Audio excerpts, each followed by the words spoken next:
حضرت کعب بن مالک رضی اللہ عنہ کا واقعہ آپ نے کئی بار سنا ہوگا، بار بار سنا ہوگا، بار بار پڑھا ہوگا. جتنی بار سنا جائے، جتنی بار پڑھا جائے، ایمان تازہ ہوتا ہے.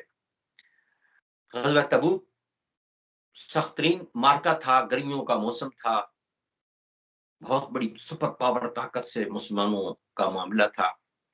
نبی کریم صلی اللہ علیہ وسلم اپنے اصحاب کو عام طور پر مختلف جگہ پہ لے جاتے اور پھر بتاتے کہ کن کے ساتھ مارکا رہی ہے. لیکن اس مرحلے پر آپ نے فرمایا کہ ہم تبوک کی طرف جائیں گے، اور یہ وہ موقع ہے جس میں بچوں نے اپنی پونجی جمع کرائی، خواتین نے اپنے زیورات دیے. آپ نے سنا پڑا ہوگا کہ ایک صحابی نے جو ہے ایک یومیہ چند کھجوریں ان کو دہاڑی کی ملی، دن کی کمائی کی، اور وہ آ کے لا کے پیش کی کر دی. نبی کریم صلی اللہ علیہ وسلم نے اس کو پورے جو ہے بچھا دیا، سامان پورے جتنا بھی سامان پڑا تھا مجاہدین کی مدد کے لیے. اور حضرت عثمان غنی رضی اللہ عنہ کتنے سارے زیادہ سامان بھیجا تھا.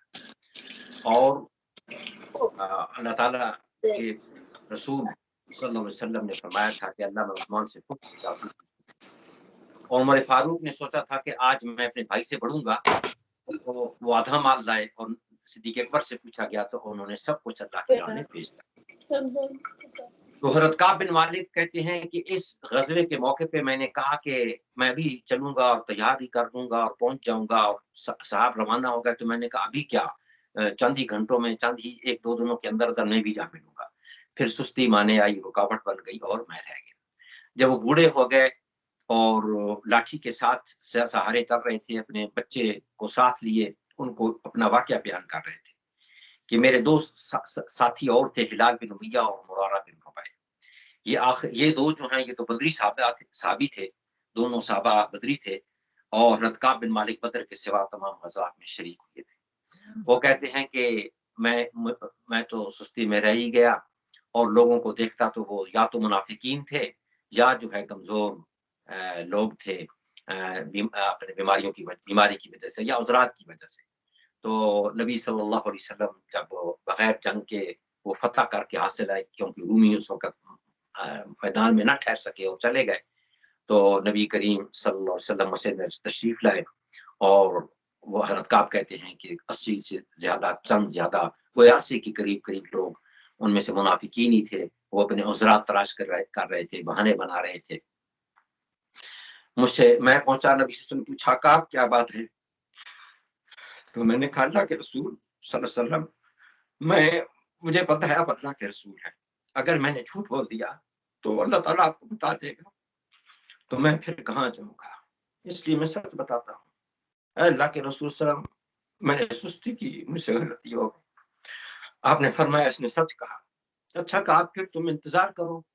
پھر کعب کہتے ہیں کہ مجھے لوگوں نے کہا اچھا تم نہیں بات کوئی بنا سکتے تھے، اور لوگ بھی تو بنائی ہیں. پھر میں سوچتا رہ گیا، بعد میں مجھے پتا چلا کہ حضرت ہلال اور حضرت مراد نے بھی سچ کہا ہے. تو میں نے کہا نہیں، میں تو سچ پہ ہی قائم رہوں گا. تو نبی کریم صلی اللہ علیہ وسلم نے ہم تینوں کو فرمایا کہ تم تینوں جو ہے اللہ تعالیٰ کے حکم کا انتظار کرو. اللہ کا حکم وہ کیسے آیا، نبی صلی اللہ علیہ وسلم نے ان کو بتایا. حدیث میں ہمیں ملتا ہے کہ آپ نے فرمایا کوئی ان سے بات چیت نہیں کرے گا، سوشل بائیکاٹ ہے ان کے ساتھ. تو صحابہ ان سے بات نہیں کرتے تھے. کعب کہتے ہیں کہ دوسرے جو تھے وہ تو گھر میں نماز پڑھتے تھے اور میں مسجد میں آتا تھا. میں نبی صلی اللہ علیہ وسلم کو سلام کرتا تو مجھے جواب نہ ملتا. میں انتظار کرتا اور سامنے دیکھتا نبی صلی اللہ علیہ وسلم موجود ہے، تو نبی صلی اللہ علیہ وسلم کی طرف دیکھ رہے ہوتے تھے. جب میں سلام کے ذریعے نماز پوری کرتا، نبی صلی اللہ علیہ وسلم اپنا رخ ادبر ہٹا دیتے تھے. تو میری پریشانی کا کیا ٹھکانا، میری کتنی پریشانی اور میرا کیا ہوگا. کہتے ہیں کہ میں اپنے جداد بھائی، میرا دوست بھی تھا، میں اس بڑی محبت کرتا تھا. ایک دن میں اس کے باغ دیوار میں گیا، میں نے کہا کیا تمہیں نہیں پتا میں اللہ اور اللہ کے رسول سے محبت کرتا ہوں؟ تو سلام بھی دیا، انہوں نے جواب نہیں دیا اور کہا اللہ اور اللہ کے رسول ہی بہتر جانتے ہیں، انہوں نے ہمیں حکم کیا ہے کہ ہم تم سے بات نہیں کر سکتے تو ہم بات نہیں کریں گے. پھر وہ کہتے ہیں 40 دن جب ہو گئے تو نبی صلی اللہ علیہ وسلم نے پیغام بھجوایا کہ اپنی بیوی سے الگ رہو. تو میں نے کہا کہ کیا میں اسے طلاق دوں؟ فرمایا نہیں، طلاق نہیں دینی ہے، حکم تمہیں یہ ملا ہے کہ ان کو تم میکے بھیج دو. پھر میکے بھیج دیا. پھر کہتے ہیں 50 دن جب تھے تو میں اپنے گھر کی چھت پہ مصروف ذکر میں مصروف تھا، توبہ کر رہا تھا تو میرے کانوں میں آواز پڑی، کعب مبارک ہو۔ میں سجدے میں گر گیا، میں نے جان لیا کہ میری توبہ قبول ہو گئی ہے۔ اور جب نبی صلی اللہ علیہ وسلم نے بتایا تو ایک صحابی دوڑتے ہوئے اونچی جگہ پہ گیا اور اس نے دوری سے مجھے آواز دی، کہا تم خوش ہو جاؤ، اللہ نے تمہیں معاف کر دیا۔ پھر کہتے ہیں پھر تو لوگ دوڑ کے آئے اور میں سیدھا مسجد نبی میں گیا اور کہا اللہ کے رسول صلی اللہ علیہ وسلم، ایک تو یہ وہ کہتے ہیں کہ جس نے پہلے خوشخبری دی اس کو میں نے اپنا قیمتی جوڑا پیش کر دیا کپڑوں کا۔ پھر اس کے بعد نبی کریم صلی اللہ علیہ وسلم کے پاس پہنچا تو کہا اللہ کے رسول آپ نے حکم دیا ہے، معافی کا بتایا ہے، یا اللہ تعالیٰ نے فرمایا؟ ان کا مطلب یہ تھا کہ وہی خفی کے ذریعے آپ کو بتایا گیا اور آپ نے مجھ تک یہ بات پہنچائی، یا اللہ نے اپنے کلام میں فرمایا ہے؟ تو فرمایا نبی کریم صلی اللہ علیہ وسلم نے، اے کہا تمہاری زندگی کا سب سے بہترین دن ہے، خوش ہو جاؤ، اللہ نے تمہیں معاف کر دیا۔ وہ کہتے ہیں اللہ کے رسول صلی اللہ علیہ وسلم میں اپنا سارا مال دینا چاہتا ہوں۔ آپ نے فرمایا نہیں، اپنے لیے بھی رکھو اور اللہ کی راہ میں بھی خرچ کرو۔ تو یہ ہے توبہ کے آداب۔ آپ دیکھیں ندامت کتنی ہے، افسوس کتنا ہے۔ اس واقعے میں وہ یہ بھی بتاتے ہیں کہ جب لوگ بات نہیں کر رہے تھے تو غسان کے بادشاہ نے ریشم میں لپٹا ہوا مجھے خط بھیجا تھا کہ تم تو بڑے کام کے آدمی ہو، ادھر آ جاؤ۔ تو دیکھیں مخالفین کیسے کتنی نظریں رکھتے ہیں، ہمارے بارے میں جانتے ہیں کہ کون کہاں ہے، کیا کر رہا ہے۔ تو کہتے ہیں اللہ میرے اس ایمان کی آزمائش کی اس کو یہ جرت ہوئی کہ اس نے جو ہے یہ لکھ بھیجا، وہ اس خط کو پھر آگ میں ڈال دیتے ہیں۔ اور قرآن مجید نے ایک ایسا اس کا منظر پیش کیا ہے کہ زمین وسعت کے باوجود ان پر تنگ ہو گئی اور ان کی جانیں بھی انہیں بوجھ محسوس ہونے لگی اور انہوں نے جان لیا کہ اب اللہ کے سوا ہم کہاں جائیں گے۔ جس طرح ایک بچے کو ماں تھوڑا ڈانٹ ڈپٹ کرتی ہے اور بچہ جو ہے وہ دور ہٹتا ہے، پھر آتا ہے، پھر دور ہٹتا ہے، پھر آتا ہے، اس کو پتا ہے کہ ماں ہی سے رحمت ملے گی اور میں کہاں جاؤں گا، اور اس کی ماں جو ہے اس کو اٹھا لیتی ہے، پیار کرتی ہیں اس کی امی۔ اسی طرح اللہ تعالیٰ اپنے بندے سے راضی بھی ہوتا ہے، متوجہ ہوتا ہے۔ حدیث میں آتا ہے کہ مثال دی گئی کہ ایک شخص اپنی اونٹنی کو لے کے سفر پہ روانہ ہوا، ریگستانی علاقے میں اس نے آرام کرنا چاہا، اور پھر جب جاگا تو دیکھتا ہے کہ اونٹنی تو غائب ہے، اور وہ دوڑتا ہے ادھر ادھر، پھر تھک ہار کے پھر لیٹ جاتا ہے کہ اب گویا میں مر جاؤں گا۔ پھر اس کی آنکھ کھلتی ہے تو دیکھتا ہے کہ اونٹنی تو موجود ہے اور اس کا کھانے پینے کا سامان ہے وہ بھی اسی پہ ہے۔ تو وہ پھر اس کے منہ سے جو ہے عجب الفاظ نکل گئے۔ وہ کہنا تو یہ چاہتا تھا کہ اے اللہ تو میرا رب ہے، میں تیرا بندہ ہوں، اسے الٹ الفاظ نکل گئے۔ تو جتنا وہ بندہ خوش ہوا ہوگا، اللہ تعالیٰ اس سے زیادہ خوش ہوتا ہے کہ اس کا بندہ اس کی طرف پلٹ آئے۔ سبحان اللہ، سبحان اللہ۔ اس کے ساتھ ہمیں جاننا چاہیے کہ توبہ کی شرائط کیا ہیں۔ سورہ تحریم کی آیت 8 میں 8 میں اللہ نے فرمایا یا ایھا الذین آمنوا توبوا الی اللہ توبۃ نصوحا عسى ربکم ان یکفر عنکم سیئاتکم ویدخلکم جنات تجری من تحتها الانہار یوم لا یخزی اللہ النبی والذین آمنوا معه نورهم یسعى بین ایدیہم نورهم يسعى بين أيديهم بأيمانهم يقولون ربنا أتمم لنا نورنا واغفر لنا إنك على كل شيء قدير۔ اے لوگو جو ایمان لائے ہو، اللہ سے توبہ کرو، خالص توبہ، سچی توبہ۔ بعید نہیں کہ اللہ تمہاری برائیاں تم سے درگزر فرما دے اور تمہیں ایسی جنتوں میں داخل کرے جن کے نیچے نہریں بہ رہی ہوں گی۔ یہ وہ دن ہوگا جب اللہ اپنے نبی صلی اللہ علیہ وسلم کو اور ان لوگوں کو جو اللہ کے رسول پر ایمان لائے ہیں رسوا نہیں کرے۔ ان کا نور ان کے آگے آگے اور ان کے دائیں جانب دوڑ رہا ہوگا، اور وہ کہہ رہے ہوں گے ربنا اتمم لنا نورنا واغفر لنا انک علی کل شیء قدیر۔ اے ہمارے رب، ہمارا نور ہمارے لیے مکمل کر دے اور ہم سے درگزر فرما، ہمیں معاف فرما، تو ہر چیز پر قدرت رکھتا ہے۔ یہاں خالص توبہ کا ذکر ہے۔ اس کے ساتھ یہ بھی جان لیجیے کہ جو نور کی دعا ہے وہ بتایا گیا ہے کہ ان کے آگے نور کا ذکر ہے یہ نور ان کے آگے آگے ہوگا اور ان کے دائیں جانب دوڑ رہا ہوگا، کیونکہ دائیں ہاتھ میں عمالنامہ دیا جائے گا نیک لوگوں کو، اور جس طرح ہمارے ہاتھ میں ٹارچ ہو، روشنی کا منبع، تو ہم کہتے ہیں کہ اس کے ہاتھ میں روشنی کا منبع ہے، حالانکہ روشنی تو ہر طرف پھیل رہی ہوتی ہے۔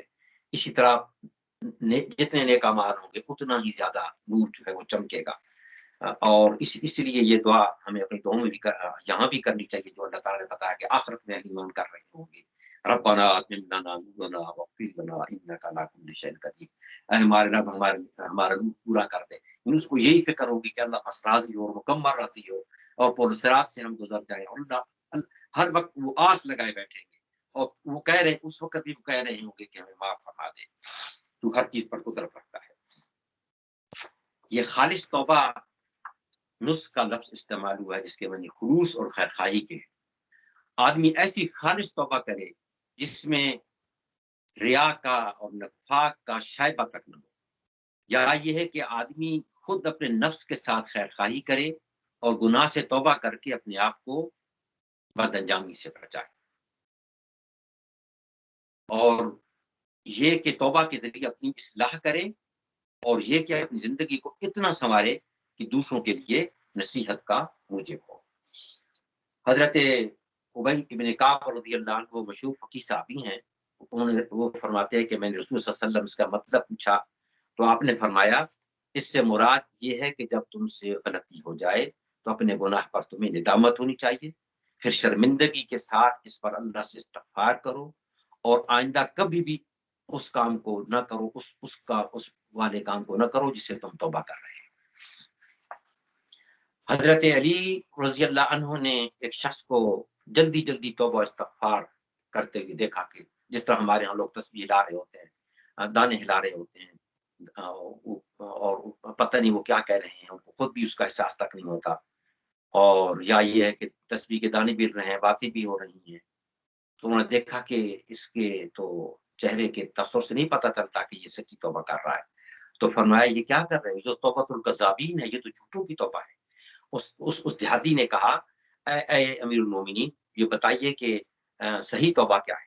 تو حضرت علی رضی اللہ عنہ نے فرمایا کہ اس کے ساتھ 6 چیزیں ہونی چاہیے، کہ جو کچھ ہو چکا اس پر تمہیں ندامت ہونی چاہیے، دوسرا یہ کہ جن فرائض سے تو نے غفلت برتی ان کو ادا کر، تیسرا یہ کہ جس کا حق مارا ہو اس کو واپس کر، چوتھا یہ کہ جس کو تکلیف پہنچائی ہے اس سے معافی مانگ، اور پانچواں یہ کہ آدمی پختہ ارادہ کرے کہ اس گناہ کو دوبارہ نہیں کرے گا، اور چھٹا یہ کہ اپنے نفس کو اللہ کی اطاعت میں کھلا دے۔ کتنی بہترین تشریح کی ہے حضرت علی رضی اللہ عنہ نے، کہ حقوق اللہ بھی ادا کرو، حقوق العباد بھی ادا کرو، اور کسی کا حق کھایا ہے تو واپس کرو، اور پھر آئندہ ارادہ کرو کہ یہ کام میں نہیں کروں گا۔ تو توبہ استغفار جو ہے، اگر آدمی کی واقعتاً اصلاح ہوئی ہے تو اس کو جان لینا چاہیے کہ واقعتاً اس کی توبہ قبول ہوئی ہے۔ اگر وہ پھر اسی طرح گناہوں پہ گناہ کرتا چلا جا رہا ہے، تو جس حدیث میں آتا ہے کہ آدمی نے گناہ کیا تو اس کے دل پر ایک داغ لگا، پھر گناہ کیا تو اور داغ دوسرا لگا، اور داغ لگتے چلے گئے، وہ معافی مانگتا تو وہ دھلتا چلا جاتا، نہیں معافی مانگی تو ایک وقت آئے گا کہ جب وہ دل پر مہر لگ جاتی ہے، اور پھر جب مہر لگ جائے تو پھر اللہ تعالیٰ توفیق چھین لیتا ہے، اور توبہ کی توفیق پھر نہیں ملتی۔ اس کے ساتھ یہ بھی جان لینا چاہیے کہ جس طرح حدیث میں ہے کہ مرنے کے آثار طاری ہونے سے پہلے جس کو توبہ کی توفیق مل جائے اللہ معاف کرنے والا ہے، لیکن یہ بات جان لینی چاہیے کہ اللہ کا حق ہے وہ معاف کرے یا نہ کرے۔ دوسرا یہ کہ بشارت تو یقیناً ملی ہے، لیکن اپنے آپ کو اس بشارت کا مصداق بنایا جائے، اس کے لیے تیار کیا جائے، آمادہ کیا۔ انسان کمزور ہے، اسے غلطی پھر بھی ہو سکتی ہے، مگر اس کے اندر ندامت بھی ہو، معافی بھی چاہے، لیکن اس کو بار بار توڑنا جو ہے وہ ثابت کرتا ہے کہ آدمی جو ہے وہ سچے دل سے توبہ نہیں کر رہا۔ جس طرح ہے نا کہ اللہ تعالیٰ نے فرمایا ان الصلاۃ تنہی عن الفحشاء والمنکر، نماز بے حیائی برے کاموں سے روکتی ہے۔ اگر ایک آدمی نماز ہی پڑھ رہا ہے اور بے حیائی برائی سے نہیں روکتا تو اس کو جان لینا چاہیے کہ اس کی نماز اللہ کے ہاں قابل قبول نہیں ہو رہی۔ اگر وہ صحیح معنوں میں اپنے رب کا فرمانبردار ہے تو اس کی زندگی کے اندر انقلاب آنا چاہیے، اس کی زندگی سے پتہ چلنا چاہیے کہ واقعتاً یہ اپنے رب کی طرف جو ہے وہ رجوع کرنے والا ہے۔ توبہ کے فوائد و اثرات کیا ہیں؟ اس سلسلے میں سورہ نوح کی آیات 10 تا 12 میں حضرت نوح علیہ السلام نے جب، آپ کو معلوم ہے 950 سال دعوت پیش کی، اس زمانے میں لوگوں کی عمریں زیادہ ہوا کرتی تھی، اور وہ پھر سورہ نوح میں اس کی تفصیلات ہیں کہ وہ کہتے ہیں کہ میں نے ان کو الگ الگ بھی سمجھایا، اکٹھے ہو کے بھی سمجھایا، صبح بھی سمجھایا، شام بھی سمجھایا، ہر طرح سے سمجھایا، مگر میرے سمجھانے نے ان کے فرار ہی میں اضافہ کیا، اور 70 کے قریب لوگ مسلمان ہوئے، باقی لوگ مستقل انکار کرتے رہے، اور نوح علیہ السلام اس نتیجے میں پہنچے کہ اب تو انہوں نے ایسا ماحول پیدا کر دیا ہے کہ ان کے بچے بھی حق بات نہیں سن پائیں گے، اور یہ نوجوان اپنے بچوں اور نوجوانوں کو دوسری راہ پہ لگا دیں گے، اے اللہ میں نے اپنی طرف سے دعوت پیش کر دی، اب تو ان پہ جو ہے عذاب نازل کر، اور اللہ تبارک و تعالیٰ نے جو ہے حضرت نوح علیہ السلام کی اس دعا کو قبول کیا۔ تو حضرت نوح علیہ السلام نے اپنی قوم کو کس طرح بات سمجھائی اور بتائی، فَقُلْتُ اسْتَغْفِرُوا رَبَّكُمْ إِنَّهُ كَانَ غَفَّارًا يُرْسِلِ السَّمَاءَ عَلَيْكُمْ مِدْرَارًا وَيُمْدِدْكُمْ بِأَمْوَالٍ وَبَنِينَ وَيَجْعَلْ لَكُمْ جَنَّاتٍ وَيَجْعَلْ لَكُمْ أَنْهَارًا، میں نے کہا اپنے رب سے معافی مانگو، بے شک وہ بڑا معاف کرنے والا ہے، وہ تم پر آسمان سے خوب بارشیں برسائے گا، تمہیں مال اور اولاد سے نوازے گا، تمہارے لیے باغ پیدا کرے گا، اور تمہارے لیے نہریں جاری کرے گا۔ کتنے بہترین! ایک تو ہمیں سورہ نوح سے یہ پتہ چلتا ہے کہ انہوں نے دلائل دیے کہ یہ کائنات اللہ نے بنائی ہے، کس طرح تمہارے فائدے کے لیے بنائی، اور آفاق الانفس میں قرآن نے بے شمار نشانیاں بتائی ہیں، اگر انسان ان کو پڑھے تو یقیناً وہ جان سکتا ہے اور سمجھ سکتا ہے کہ یہ اللہ کا کلام ہے، اور اللہ تبارک و تعالیٰ کے دین پر چل کر ہی ہم دنیا اور آخرت میں بھلائی حاصل کر سکتے ہیں۔ تو اسلام برکتیں دینے کے لیے آیا ہے، دنیا بھی دینے کے لیے ہے، آخرت بھی دینے کے لیے ہے۔ نبی کریم صلی اللہ علیہ وسلم فرماتے تھے، لوگوں میں ایک کلمہ لائے ہوں، اگر مانو گے تو ارب و عجم تمہارے تابع ہوگا، اور جنت میں تمہیں بادشاہت ملے گی۔ اور سورہ رات میں 96 میں اللہ نے فرمایا، اگر بستیوں کے لوگ ایمان لاتے اور تقوی کی روش اختیار کرتے تو ہم ان پر آسمان اور زمین سے برکتوں کے دروازے کھول دیتے۔ حضرت حسن بصری بڑے مشہور اللہ کے ولی تھے، ان کے پاس ایک آدمی آیا اور اس نے کہا کہ ہمارے یہاں خشک سالی ہے، تو فرمایا اللہ سے استغفار کرو۔ ایک اور آدمی پہنچا ان کی نشست میں، اس نے تنگ دستی کی شکایت کی، تو فرمایا کہ استغفار کرو۔ ایک اور نے عرض کی کہ میرے ہاں اولاد نہیں ہوتی، دعا کیجیے، فرمایا استغفار کرو۔ ایک آدمی نے کہا ہمارے ہاں میری زمین کی پیداوار جو ہے وہ کم ہو گئی ہے، دعا کیجیے، تو آپ نے فرمایا استغفار کرو۔ کسی نے پوچھا کہ آپ سب کو ایک ہی علاج بتا رہے ہیں، تو انہوں نے سورہ نوح کی یا یاد سنائی، جس میں اللہ تبارک و تعالیٰ نے ذکر فرمایا ہے کہ نوح علیہ السلام نے کس طرح اپنے قوم کو سمجھایا، جو تم پر آسمان سے بارشیں برسائے گا، تمہیں مال اور اولاد سے نوازے گا، تمہارے لیے باغ پیدا کرے گا۔ تو یہ رزق کے دروازے، یہ رحمتیں، یہ برکتیں، یہ اسلام کے ذریعے ہیں۔ اسلام دنیا اور آخرت دونوں کی نعمتیں دینے آیا ہے۔ اگر ہم صحیح معنوں میں اسلام کا پیغام انسانیت تک پہنچائیں تو لوگ جان جائیں گے کہ واقعی یہ امن کا پیغام ہے، یہ سلامتی کا پیغام ہے، یہ عزت کا پیغام ہے، یہ عظمت کا پیغام ہے، یہ دنیا اور آخرت کی نعمتیں دینے کے لیے آیا ہے۔ آج کی طرف حضرت ہود علیہ السلام بھیجے گئے، سورہ ہود کی آیت 52 میں ہے کہ انہوں نے فرمایا وَيَا قَوْمِ اسْتَغْفِرُوا رَبَّكُمْ ثُمَّ تُوبُوا إِلَيْهِ يُرْسِلِ السَّمَاءَ عَلَيْكُمْ مِدْرَارًا وَيَا قَوْمِ اسْتَغْفِرُوا رَبَّكُمْ ثُمَّ تُوبُوا إِلَيْهِ يُرْسِلِ السَّمَاءَ عَلَيْكُمْ مِدْرَارًا وَيَزِدْكُمْ قُوَّةً إِلَىٰ قُوَّتِكُمْ۔ اے میری قوم کے لوگوں، اپنے رب سے معافی چاہو، پھر اس کی طرف پلٹو، رجوع کرو، وہ تم پر آسمان کے دروازے کھول دے گا اور تمہاری موجودہ قوت پر مزید قوت کا اضافہ فرمائے گا۔ تو یہ ہے کہ دنیا میں بھی نعمتیں ملتی ہیں اور آخرت میں بھی انعامات ملتے ہیں اگر اللہ کے دین پر عمل کیا جائے۔ اس لیے عام طور پہ میں اپنے خطابات میں لوگوں کو کہتا ہوں کہ انسانوں کے سامنے یہ بات رکھی جائے کہ اگر تمہیں امن چاہیے تو ایمان لاؤ، اور سلامتی چاہیے تو اسلام قبول کرو۔ تو اسلام امن و سلامتی کا پیغام لے کر آیا ہے انسانیت کے لیے، جامع اور اکمل نظام ہے، یہ رحمت للعالمین صلی اللہ علیہ وسلم کے ذریعہ عطا ہوا ہے، نظام رحمت۔ سورہ ہود کی آیت 61 میں حضرت صالح علیہ السلام اپنی قوم سمود کی طرف بھیجے گئے، تو اللہ تبارک و تعالیٰ نے اس کا ذکر فرمایا وَإِلَىٰ ثَمُودَ أَخَاهُمْ صَالِحًا